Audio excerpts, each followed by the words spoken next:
Hello friends, today we'll start a new topic of acceleration.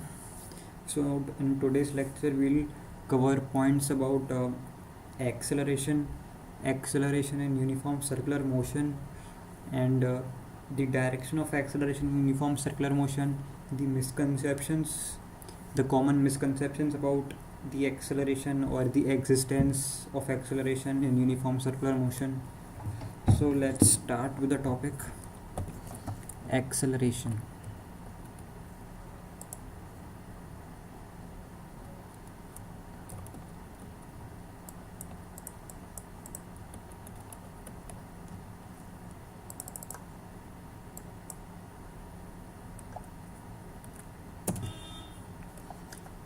An object moving in uniform circular motion is moving in a circle with uniform or constant speed. The velocity vector is constant in magnitude but changing in direction. Because the speed is constant for such a motion, many students have the misconception that there is no acceleration. After all, they might say, if I were driving a car in a circle at a constant speed of 20 meter per hour, then the speed is neither decreasing nor increasing. Therefore, there must not be an acceleration.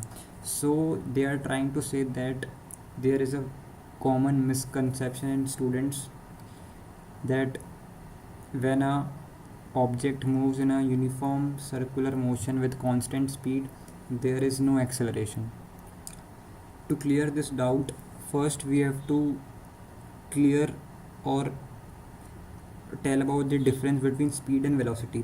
The thing is that speed is a scalar quantity and velocity is a vector quantity. Speed has no direction, velocity is a direction, and the definition of acceleration is the rate of change of velocity, not the rate of change of speed. So the rate of change of velocity means that if velocity changes, then there is acceleration. And if we notice the motion, uniform circular motion of an object, let us assume that object starts from point this, then after time t comes on this point, then at this point, and then at this point. And now if we notice or see the direction of velocity which is in tangential direction, then the velocity direction at this point, at first point is in this direction, it is in this direction, and at second point, at third point, it is in this direction. So the direction of velocity is constantly changing. So if a direction of velocity is changing, so in a way velocity is changing, although the magnitude of velocity is constant, but its direction is changing. So velocity is changing, and if velocity is changing, there is acceleration. So if I were driving a car in a circle at a constant speed 20 meter per hour, then the speed is neither decreasing nor increasing. Therefore, there must not be an acceleration, but it is, and I have given the reason for that. At the center of this common student misconception is the wrong belief that acceleration has to do with speed and not with velocity. But the reality is that the acceleration has to do with velocity, not with speed. But they take it with speed, not with velocity. But the fact is that an accelerating object is an object that is changing its velocity, not its speed. It is a very important line. It's the basic definition that, but the fact is that an accelerating object is an object that is changing its velocity. But students take velocity as speed. Therefore, they confuse between the existence of acceleration or not.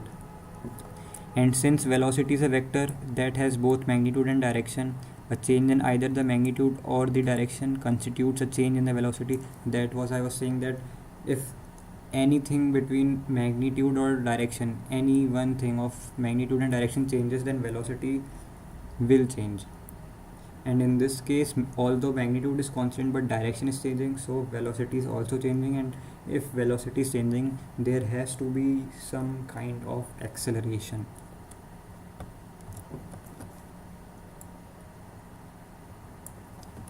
For this reason, it can be safely concluded that an object in a circular in a cir- in sorry for this reason it can be safely concluded that an object moving in a circle at constant speed is indeed accelerating.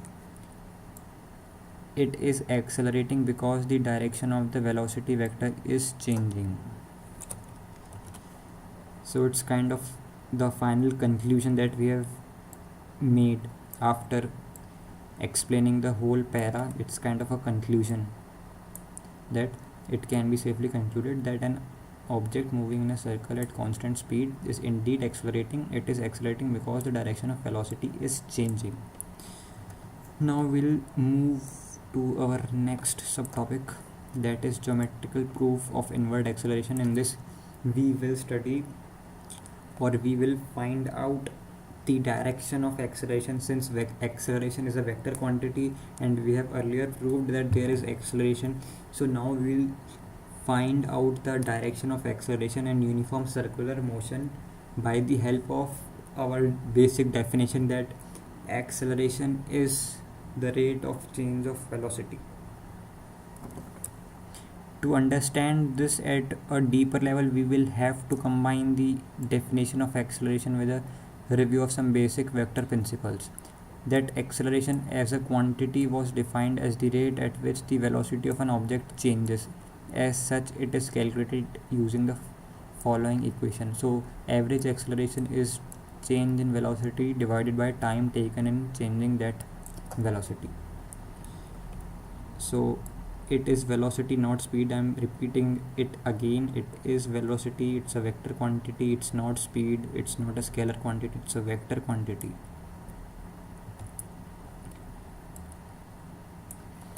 Where vi represents the initial velocity and vf represents the final velocity after some time of t. The numerator of the equation is found out by subtracting one vector vi from a second vector vf, but the addition and subtraction of vector from each other is done in a manner much different than the addition and subtraction of scalar quantities.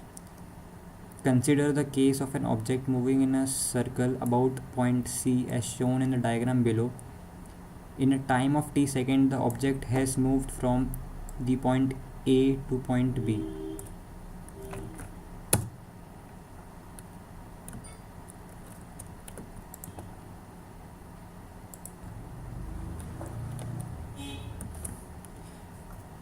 In this time, the velocity has changed from vi to vf. The process of subtracting vi from vs is shown in the vector diagram. This process yields the change in velocity.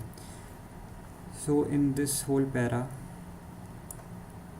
they are trying to find out the direction of acceleration with the help of this formula, that acceleration is equal to the change in velocity divided by time, and by the help of this direction they are finding out the direction of acceleration. So let's find out the direction of acceleration.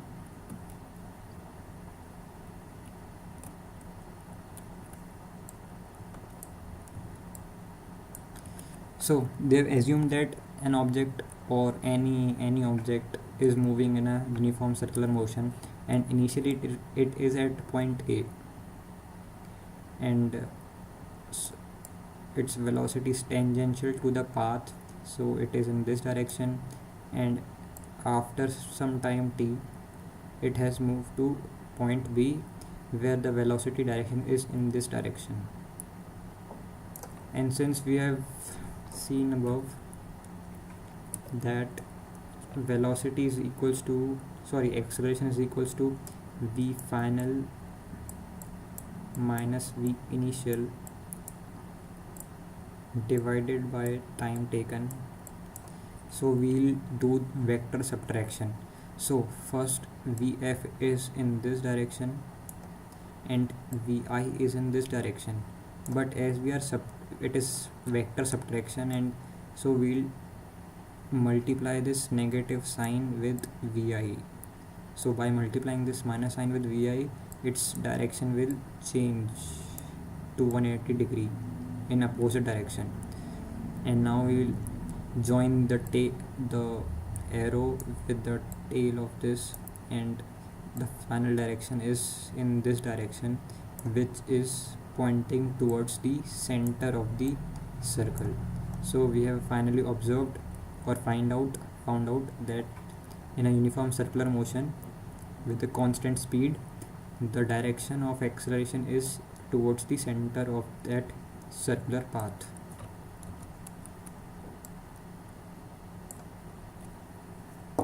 Note in the diagram above that there is a velocity change for an object moving in a circle with a constant speed. A careful inspection of the velocity change vector in the above diagram shows that it points down and to the left at the midpoint along the arc connecting point A and B.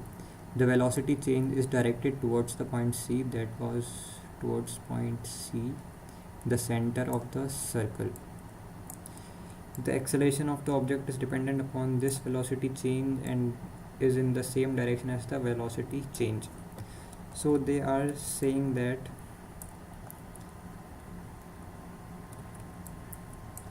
the direction of the velocity change is equal to the direction of acceleration. So in this case we found out v final minus v initial and found out the direction of change in velocity which was coming in this direction. So the direction of change in velocity will be equal to the direction of acceleration, and we will conclude from this that the direction of acceleration is also in this direction, because the change in velocity is equal to acceleration, so the direction will be same in both the case. So we will take the same direction.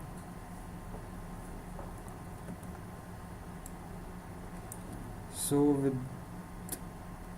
that we'll end the topic here.